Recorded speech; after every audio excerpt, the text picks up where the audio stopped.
Oui, notre invité du matin, c'est le professeur Jean-Yves Fabron, professeur honoraire de droit public. Bonjour. Bonjour. Merci d'accepter notre invitation. Alors effectivement, mardi dernier, le sénateur Pierre Frogier a proposé devant le Sénat une solution politique et institutionnelle qui se base sur deux principes: la nécessité d'avoir cette terre en partage et la prééminence des provinces.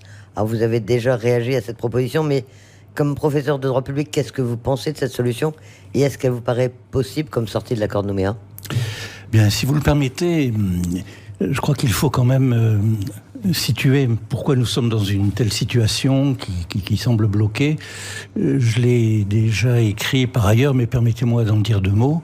L'accord de Nouméa est un magnifique projet consensuel et de partage, mais il aboutit, curieusement, à ce qu'il avait évité, c'était pour ça qu'on a fait cet accord, il aboutit à une procédure de référendum couperet, et 1, et 2, et 3 référendums couperets, ce qui est vraiment tout à fait dommageable, surtout que la question posée à ces référendums, elle ne pourrait pas être plus couperée que cela, puisque ce à quoi on doit dire oui ou non, ce n'est pas l'indépendance, terme subjectif, mais la pleine souveraineté. Alors, je crois que ce que je dirais très amicalement aux uns et aux autres, c'est que à ceux qui sont partisans de la pleine souveraineté de Kanaki, je ne peux que dire non, c'est pas possible. C'est pas possible parce qu'il y a la moitié de la population qui est d'un avis contraire. Et à ceux qui sont pour la pleine souveraineté de la République française, je dirais non, c'est pas possible. Il y a près de la moitié de la population qui est d'un avis contraire. Et une fois qu'on a dit ça, que tout le monde sait bien, une fois qu'on a dit que les indépendantistes seront toujours indépendantistes et les loyalistes seront toujours loyalistes, comment sortir de ce blocage? Mais c'est assez simple à dire, par un partage de la souveraineté. La souveraineté de Kanaki, la souveraineté de la France ne peuvent pas être entiers, pleines. En revanche, un partage de souveraineté est la seule solution. À partir de là, il y a bien des possibilités et des propositions. Celle de Pierre Frogier en est une tout à fait considérable. D'abord, c'est la seule. Mais alors, depuis qu'il parle de cette solution, il l'a présentée un peu détaillée ces derniers jours, mais il en parle depuis un certain temps. Une solution dans laquelle les provinces retrouvent toutes leurs compétences. On lui oppose systématiquement le mot de partition. Pour vous, c'est une mauvaise interprétation ou il y a effectivement des relents de partition? Ce n'est pas une question d'interprétation, c'est une question de sens et du fait que partition peut avoir plusieurs sens. Si vous prenez n'importe quel dictionnaire, vous trouverez, indépendamment du sens musical, toujours la même signification indiscutable, c'est un partage. Alors, à partir de là, il y a deux interprétations. Si vous entendez la partition comme amputation, comme constitution en droit de nouveaux États opposés, à ce moment-là, je répondrai à ceux qui craignent cette partition-là, mais il n'y a pas le moindre risque de cela, puisque nous sommes, par la bouche de Pierre Frogier, soigneusement dans la Constitution française. C'est bien clairement ce qu'il a dit. Et je dois dire que je suis assez consterné par les critiques inconsidérées, dès lors, qui émanent du camp loyaliste à l'égard de cette proposition de Pierre Frogier, parce qu'elle est très clairement située dans la France. Il n'y a pas de partition par rapport à la France. Il s'agit d'une proposition qui prend place dans la Constitution française, de la République française, et qui décrit un agencement de collectivités qui sont françaises. Parler d'amputation n'est pas sérieux. Parler d'apartheid est tout à fait insupportable eu égard à la mémoire des martyrs des apartheids. Dire que la prochaine étape, ce serait alors l'indépendance dès qu'on en aura envie, alors que ça nécessiterait, d'après ce que je viens de vous dire, une révision de la Constitution. Bon, ce n'est pas sérieux, c'est vraiment de la politique politicienne très vulgaire, et si j'insiste, c'est parce que c'est pas le moment. C'est le moment où nous avons tellement besoin d'arguments sérieux, d'échanges, d'amendements à la proposition de Pierre Frogier. Donc, si vous entendez dans le deuxième sens, la participation, ça veut dire un partage, je dis oui, c'est le cas, mais c'est vraiment pas nouveau. Ça existe depuis plus de 30 ans, puisque c'est bien le cas de ce qui a été fait à Matignon. Matignon a partagé, partitionné, si vous préférez, c'est pas très joli, la Nouvelle-Calédonie en 3 provinces. Et en plus, ce n'est pas moi qui le dis, l'accord de Matignon dit qu'il partage le territoire fédéral de la Nouvelle-Calédonie en 3 provinces. Et alors les indépendantistes, comment est-ce qu'ils peuvent regarder cette proposition ? Est-ce qu'eux aussi ils peuvent craindre une partition avec une province sud qui serait au-dessus ou différente des 2 autres ?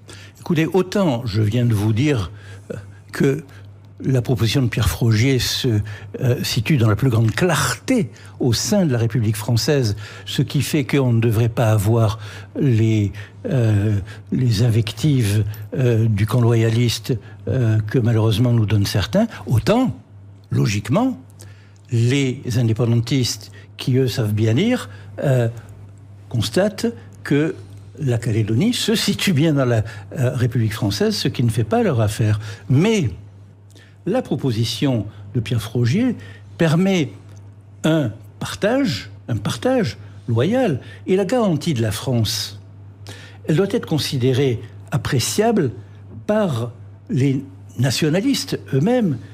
C'est la garantie juridique d'un état de droit respectueux de tous, aux indépendantistes de dire ce qu'ils veulent dans cet état de droit, et c'est la garantie financière de la solidarité d'une grande puissance aux provinces indépendantistes, entre autres. Alors on dit que dans ce projet, les provinces auraient des compétences extrêmement larges, même de corps électoral. Elles pourraient même partager certaines prérogatives de l'État. Ça, c'est pas une atteinte à l'unité de la Nouvelle-Calédonie ? C'est le partage inscrit dans la devise de la Nouvelle-Calédonie, qui est ainsi mise en œuvre. C'est comme si vous me parliez de la régionalisation en France. C'est comme si, par exemple, en France, il y a une grande région Est, au sein de laquelle on va encore différencier les 2 départements d'Alsace, parce qu'ils ne s'y retrouvent pas dans cette grande région.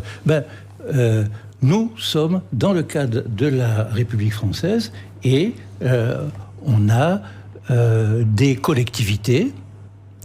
Et à partir du moment, dans tout État où il y a différentes collectivités, différents niveaux d'administration, il y a dans toutes les collectivités, je dirais, du monde, le pilier fondamental qui nous renseigne sur comment ça marche et qui s'appelle la répartition des compétences. Et depuis 1988, depuis le statut Matignon, nous avons un principe qui à ce moment-là était nouveau et qu'il ne faut pas oublier, c'est que depuis 1988, en Nouvelle-Calédonie, les provinces ont la compétence de principe. La question que vous venez de me poser, vous l'avez déjà posée il y a 30 ans. Est-ce que le fait que les nouvelles collectivités inventées ont la compétence de principe, est-ce que ça ne met pas en danger la Nouvelle-Calédonie ? Eh bien, la réponse, elle est apportée par les 30 dernières années que nous avons vécues. Cette distinction-là, elle a apporté la paix. La compétence de principe, ça veut dire que nous avons un niveau, parmi tous les niveaux de la décentralisation, de l'organisation territoriale, nous avons un niveau où les compétences, telle et telle compétence, sont automatiquement attribuées si elles ne le sont pas expressément par les autres niveaux. Pour nous, les autres niveaux, c'est l'État, la Calédonie, les communes.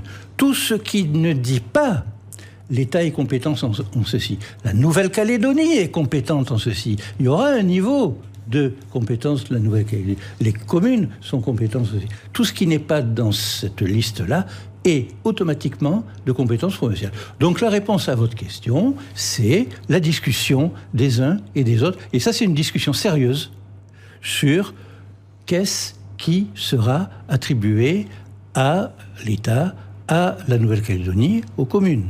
Et la suppression, la disparition du Congrès et du gouvernement dans cette proposition de Pierre Frogier, ça, c'est pas un signe de disparition aussi de l'unité de la Nouvelle-Calédonie? C'est pas les collectivités qui justement réunissent et les institutions qui réunissent tous les Calédoniens? Que vous me posiez cette question aujourd'hui ne manque pas de saveur, étant donné que le gouvernement, nous n'en avons pas, et que le Congrès, il ne vote pas l'acte essentiel qui est le budget de la Nouvelle-Calédonie. C'est dire que nous sommes arrivés à la démonstration, qui n'a d'ailleurs pas attendu la déclaration de Pierre Frogier, à la démonstration que ce millefeuille est vraiment déplacé pour une collectivité de moins de 300 000 habitants. On voit bien qu'on a besoin de simplicité, on n'est pas nombreux, de clarté, de lisibilité et pas d'empilement. Quand nous avons un gouvernement qui émane du Congrès, qui est constitué de l'addition des assemblées de province pour une petite collectivité plurielle en plus, comme nous, soyons sérieux. Encore un mot sur la charte qui est prévue là aussi. Alors là, à l'inverse, la charte semble concrétiser l'unité de la Nouvelle-Calédonie. C'est un élément qui vous semble important dans le dispositif? Ça me semble essentiel parce que j'ai commencé par vous dire que l'essentiel de la proposition de Pierre Frogier, c'est la garantie de l'état de droit. État de droit, ça veut dire des textes. Les Français ont de très beaux textes sur les droits et libertés, les droits de l'homme, les droits humains. C'est ce qui est dans le préambule de la Constitution de 1958 et notamment la Déclaration des droits de 1789 qui est essentielle pour tout Français. Mais il y a en plus ici en Nouvelle-Calédonie des valeurs kanak qui ne sont pas dans la Déclaration de 1789 et donc il faut compléter l'état de droit avec une grande charte. Je sais qu'il y a la fameuse charte de 2014 du peuple kanak. Je sais que certains la contestent.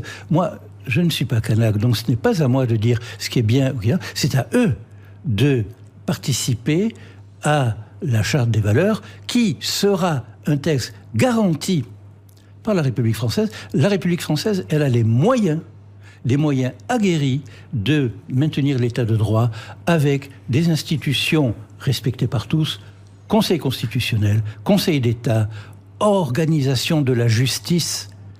Il ne serait pas sérieux dans cette petite collectivité de Nouvelle-Calédonie, encore plus dans les provinces, de prétendre organiser une justice propre. La justice, c'est la justice de la République, elle a les moyens. En revanche, la justice, elle est là pour garantir les textes. Et c'est là, dans les textes, que nous, Calédoniens, les uns, les autres, nous devons apporter l'éventail de ce que nous demandons, ce que nous voulons voir garanti. En Nouvelle-Calédonie, on le dit souvent, on l'a dit notamment en 98, que les juristes avaient dû faire preuve d'imagination pour traduire la volonté politique.